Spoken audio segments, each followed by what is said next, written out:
El día de hoy vamos a hablar acerca de los músculos del tórax en su primer parte. Y vamos a iniciar con los músculos que participan en la respiración. En estos músculos vamos a iniciar hablando del diafragma, puesto que el diafragma es el músculo principal de la respiración.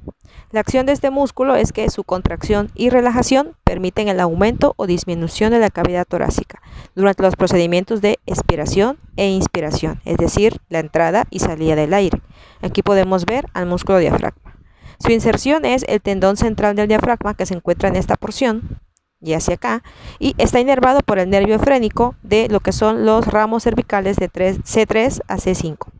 Y aquí podemos ver que durante el proceso de la inhalación, que es meter aire, el diafragma se contrae y desciende, lo que permite que aumente el diámetro de la cavidad anteroposterior y pueda entrar mayor aire a la cavidad torácica, es decir, a los pulmones. Y a la hora de exhalar el aire, el diafragma se relaja y asciende, lo que permite comprimir los pulmones para poder exhalar o sacar el aire.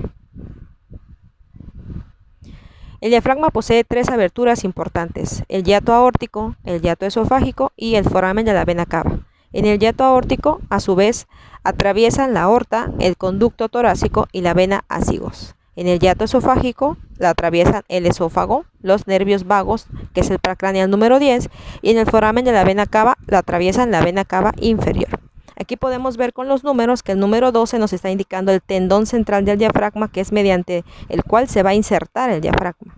El número 13 nos está indicando la apertura de la vena cava inferior, que es donde pasa la vena cava inferior. El número 8 nos está enseñando el hiato esofágico, donde pasa el esófago y los nervios vagos, uno de cada lado. Y el número 7 nos está indicando el hiato aórtico, donde pasa la arteria aorta, el conducto torácico y la vena ácigos.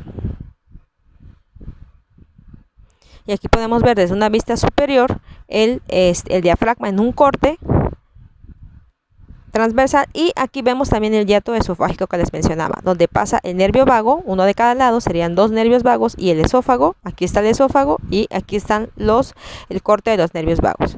Y la vena cava inferior, que va a pasar a través del foramen de la vena cava inferior. Y aquí tenemos al hiato aórtico, donde va a pasar la aorta, que es esta boquita roja de aquí, la vena ácigos y el conducto torácico, que está de este lado. Esos son los tres agujeros importantes, forámenes o hiatos del diafragma. Vamos a hablar ahora acerca de los intercostales. Estos músculos también participan en la respiración. Se van a clasificar en internos y externos. Los internos, su función es que la contracción aproxima las costillas adyacentes para reducir aún más las dimensiones anteroposterior y lateral de la cavidad torácica, es decir, para favorecer la inspiración forzada. Y se van a insertar en el borde inferior de la costilla superior. Los externos, su función es que la contracción eleva las costillas y aumenta las dimensiones anteroposterior y lateral de la cavidad torácica durante la inspiración. La relajación deprime las costillas y reduce las dimensiones anteroposterior y lateral de la cavidad torácica durante la expiración. Se van a insertar en el borde superior de la costilla inferior. Y aquí podemos ver, ambos están inervados por nervios espinales torácicos de T2 a T12. Y aquí podemos ver que durante la inspiración, el diafragma, como ya dijimos, va a descender y los músculos intercostales, en el caso de los externos, se van a contraer. Y durante la expiración se van a relajar. Entonces aquí tenemos que, por ejemplo, los músculos intercostales externos se contraen, el diafragma desciende, y eso va a permitir que la cavidad torácica aumente su diámetro anteroposterior para que pueda entrar mayor cantidad de aire. Y durante la expiración tenemos que el diafragma se va a relajar, va a subir, va a comprimir los pulmones, y a su vez los músculos intercostales externos se van a relajar para que permitan que la cavidad torácica disminuya, el diafragma comprima los pulmones y podamos expulsar el aire. Entonces ambos participan, tanto el diafragma, que es el principal, como los intercostales, tanto internos como externos. Tenemos también entonces que durante la inspiración y expiración normal, que es la que ustedes están realizando en este momento, aquí van a participar el diafragma y los músculos intercostales externos, como ya vimos aquí, durante su contracción para la inspiración y durante su relajación para la expiración. En el caso de una inspiración forzada, es decir, que ustedes metan aire a la fuerza, los músculos que van a participar son los esternocleidomastoideos, el escaleno y el pectoral menor. Y aquí los podemos ver, esternocleidomastoideo, los escalenos, que recuerden que son 3, anterior, medio y posterior, y el pectoral menor. Y en la aspiración forzada, es decir, que ustedes traten de sacar la mayor cantidad de aire, los músculos que van a participar son los del abdomen. El oblicuo externo, el oblicuo interno, el transverso del abdomen, el recto del abdomen y los intercostales internos. Aquí podemos ver a los intercostales internos, que son estos de aquí, y los intercostales externos. Ambos llevan una dirección diferente para poder manejarse. Y los rectos del abdomen, acá tenemos la silueta del diafragma, los oblicuos, tanto internos como externos, el transverso del abdomen y los rectos del abdomen.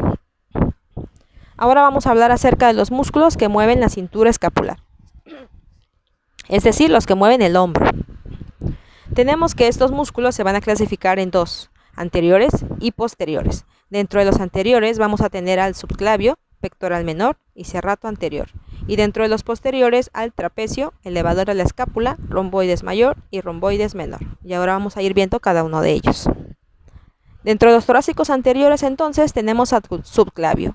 Su función es que deprime y mueve el sentido anterior de la clavícula. Se va a insertar en la clavícula y va a estar inervado por el nervio subclavio. Y aquí podemos ver a este músculo subclavio, precisamente debajo de la clavícula, que es este hueso de aquí. El pectoral menor, su función es que abduce la escápula y la rota hacia abajo. Se va a insertar en la apófisis coracoides de la escápula. Esa es la apófisis coracoides de la escápula. Aquí se va a insertar el pectoral menor, que es este de aquí, y va a estar inervado por el nervio pectoral medial. A su vez se va a insertar también en las costillas 3, 4 y 5.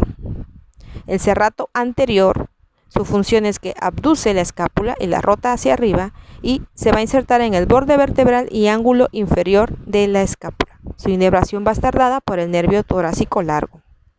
Y aquí podemos ver los tres músculos que acabamos de platicar ahorita: el subclavio, que se encuentra aquí, el pectoral menor, que está aquí, que se va a insertar en la apófisis coracoides de la escápula y a su vez en las costillas 3, 4 y 5, el subclavio, que se va a insertar por debajo de la clavícula, en el acromion principalmente, pero es por debajo, y el serrato anterior, que se encuentra aquí, que ya vimos que el serrato anterior se va a insertar en el borde vertebral y ángulo inferior de la escápula.